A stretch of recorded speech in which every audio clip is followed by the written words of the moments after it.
all you need is one of these guys. I'm sure a lot of you guys have them just laying on the shelves or anything like that. And then we're just gonna make some brackets up of mounting this thing, and we're gonna wanna have this at a tipped angle.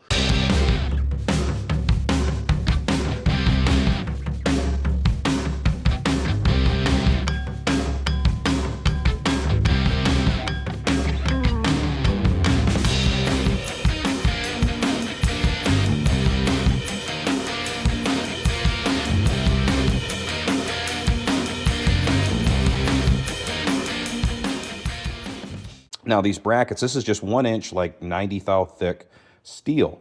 And what I ended up doing was first, get your fan put on, get it all centered where you need it to be. And we want this to be just slightly lifted so the blades don't obviously hit into here.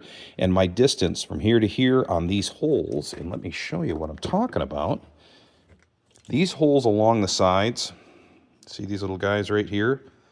You're not going to get into any of the tubes, so you don't have to worry about if you drill through here, those little guys, that you're going to end up screwing up the transmission cooler. You're not going to. So I ended up just doing 1/4 inch holes, all 4 corners, and then I laid my fan down, got it nice and centered where it needed to be, and then once I figured that out, my distance was 1.5 inches. So I ended up making these. That is a 3/4 inch long bolt that I just welded on one side. So that'll be held underneath the fan here. Do a nylock if you want. You could do a, a lock washer, whatever floats your boat, but get something on there that's going to lock it down. Just don't do a nut and a bolt. These will vibrate off. Your fan's going to go flying. Those brackets are going to take the transmission cooler itself, and it's going to lift it off the floor to create an area, a gap inside here. And also I'm going to take it from laying, say, flat like this. I'm going to tip the back up. So once we get this under the car, it'll make a lot more sense. I have a big enough gap in here that I'll actually get cool air circulating through. So that is the entire plan of doing all of this.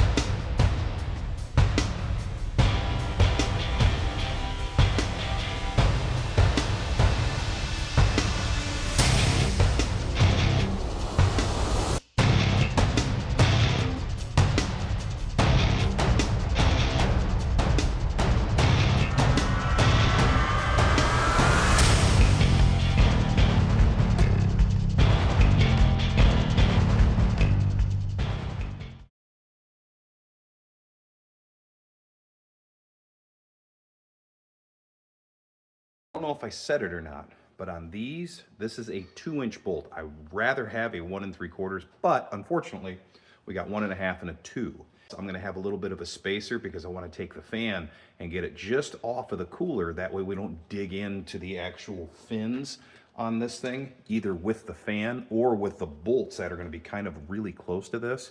So I wanna raise that up just a little bit. So what am I gonna use for spacer? You see the head of that bolt right there? This is a 5/16 nut. You're never going to see the thing. But if you look at it, see the distance right there? That's how much it's going to miss the transmission cooler. So with that being on there, we'll be okay. You're probably looking at something like close to 1/8 of an inch. That is fine. So that is what I'm going to use. So we're just going to start getting this bad boy put together.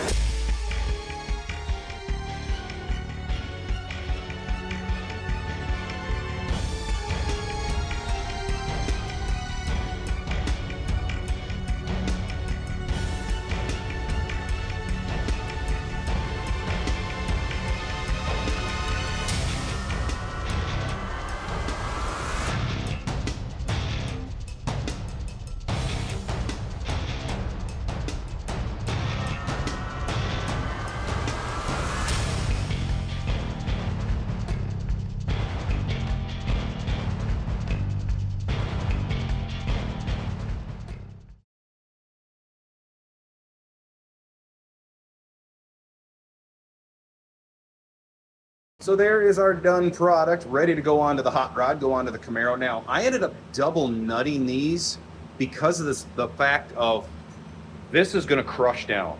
And the tighter and tighter I do it, the more I'm gonna crush it. Well, we don't wanna crush the damn thing.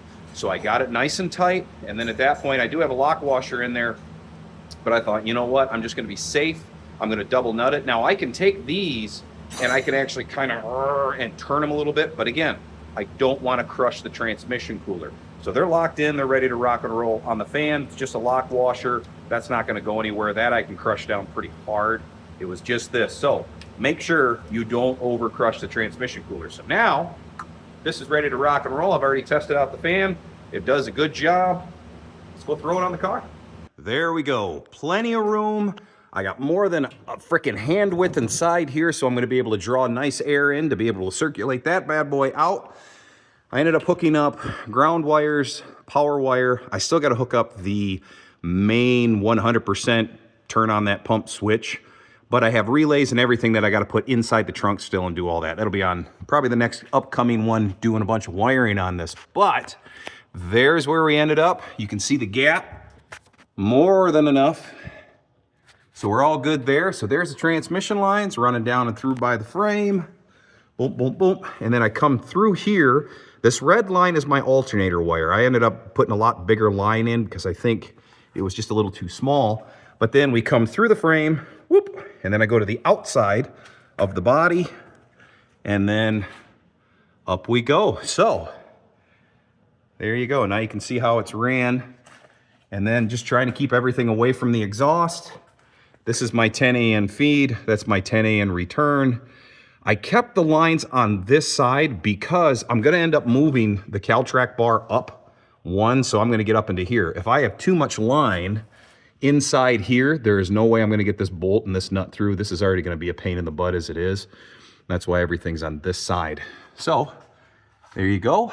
And then my alternator wire I got going up through the trunk. I still have to hook all that stuff up, but everything clears. No problems. Shouldn't worry about heat, anything like that. So that is going to be a wrap on this episode. So I hope you guys dug it. Hope you like it. Hope it gives you some inspiration to get out there into the garage and start busting your knuckles working on your car. And like always, I hope to see you guys at a car show. Hope to see you at maybe the drag strip. And we definitely got some pretty heavy news that's going to be happening here that's going to be life-changing for sure. If you guys didn't see the last video, go check that one out. But got some exciting stuff coming down the pipeline, and I'm not going to give it away yet, but I am definitely excited for it. So till we meet again, my friends, see you on the next one. Bye.